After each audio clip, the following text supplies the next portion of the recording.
saya turun ke lapangan sesuai dengan karena ada hujan yang lebat baru ini terjadi sedikit longsor di daerah dekat Gunung Dekan Embung kita tinjau.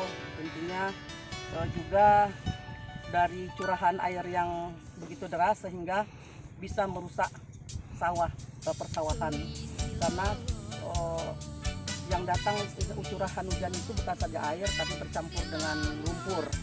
Maka dari itu saya bersama dengan rombongan dari Sumeneb, dari Pemda dengan juga kepala dinas melihat langsung ke lapangan untuk melihat apa yang terjadi di persawahan yang kita gadang-gadangkan sebagai Humas Sustainable di Kecamatan Melucut ini.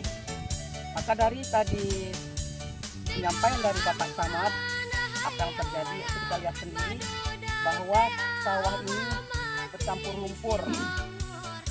Inilah kendalanya, mungkin ini juga sebagai bencana alam ya Pak ya, tidak bisa kita hindari juga.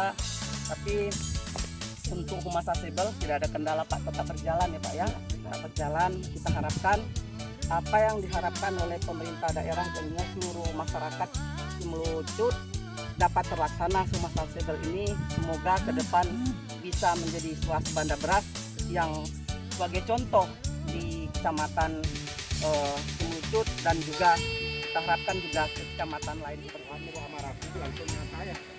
Begitu Pak, kabar Mas sampai sana atau baru kita berjalan sampai ke desa.